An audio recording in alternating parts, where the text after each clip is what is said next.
Okay, this will be quite a short lecture, and it's just to talk you through some of the rules with regard to naming a variable. Now, many of these rules will also apply to naming a function, so it's important that you pay attention to them. So, firstly, in order to give a variable a name, there are some rules that apply purely to the C compiler, and there are some rules that apply as an etiquette of how you should write your C programs. Okay. So firstly, the rules that apply to the C compiler. You can name your variable, and I'll just put int here for an integer variable. You can give your variable a name that contains any of the characters from A to Z, lowercase, or a capital A to capital Z. So any of the alphabetic letters can be used. Okay. You can also use any of the numbers from 0 to 9, but importantly, you cannot use any of the numbers from 0 to 9 as the first character of the name of a variable. So I'll give you an example of that in a moment. And you can use the underscore. Okay, but you can't use the hyphen. Okay, the reason you can't use the hyphen is that the hyphen is actually a minus sign, so it can't be used for that. So some of the things that you cannot use are, you can't use any of the arithmetic symbols. So that would be the likes of multiply, plus. You can't use minus, and you can't use divide. So you can't use any of those signs. There are other ones such as the percent sign and so on you can't use. You can't use dots, so you can't use the dot. You can't use apostrophes, like that, okay? And that also goes for the quotes. And the variable name cannot contain any other special symbols such as the @ symbol or the hash symbol, right? And there's a good many more of those, such as the likes of the tilde symbol and that, but they're actually operators, and we'll be seeing those later. So really and truly, you got to stick to this lot up here, which is anything from A to Z in the alphabet, be it uppercase or lowercase, 0 to 9, as long as you don't use it as the first character of the variable, and you can also use the underscore. So I'm going to give you some examples here of ones that are okay. You can say int count. Okay, you can see that the count variable there contains only letters. They're all lowercase as it happens, so that's fine. You could also do something like int.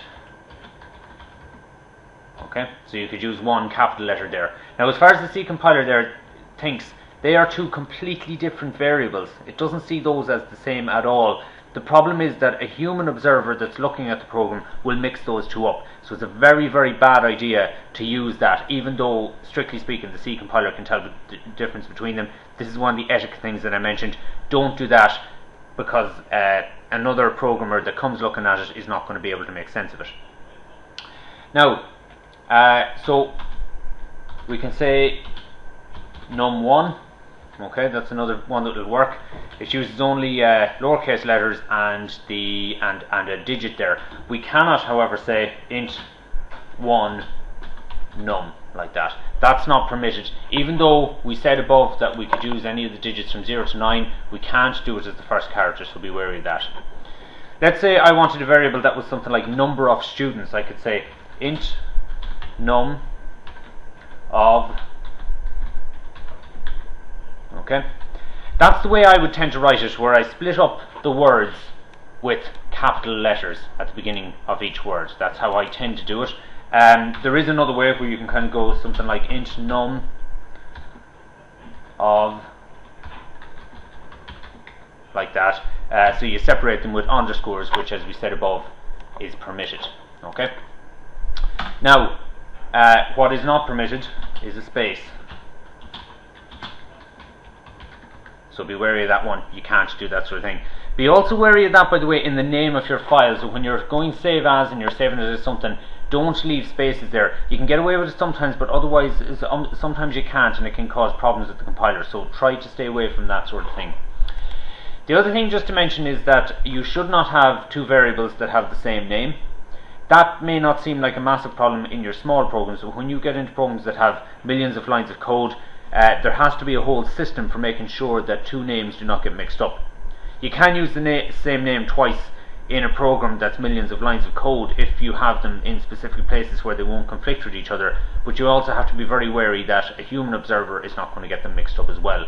That's for later on in the course when we start talking about scope of variables and things like that. But for the moment, just take it that you shouldn't use the same variable names in two different places.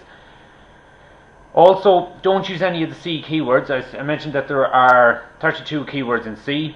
I might post up the 32 keywords in Moodle at some stage. I don't think I have them there at the moment. But there are 32 keywords, and they would include the likes of int, float, char, as we've seen. Main will be another one. Although main is just going to get mixed up with the other things. Something like if, for, unsigned is one. There's an else. Okay, so that's just a few of the examples. Now I'll give you the whole 32 at some point, but you can't use any of those. Also, you've seen situations where we're using the printf function. Don't give a variable name that's the same as the name of a function, because it won't be able to tell between the two. Okay, so there are some of the rules that are associated with naming a variable. You need to also make sure that you don't, that when you're writing functions, that they obey the same set of rules. The last thing is just as regards the etiquette of naming variables within C. The compiler won't mind if you call your integer okay, but the problem is that a human observer is not going to know what that means. So when another programmer looks at it, they have no idea that that's to do some particular thing. So always give it a name that makes sense, such as the example up above, int num of students. That tells us that in the program the number of students is going to be held within that variable. That's fairly obvious. Okay, if I call that variable chyrt, you wouldn't have a clue of what that meant. Okay, so there are some of the rules. Try and keep them in mind whenever you're writing your variable names.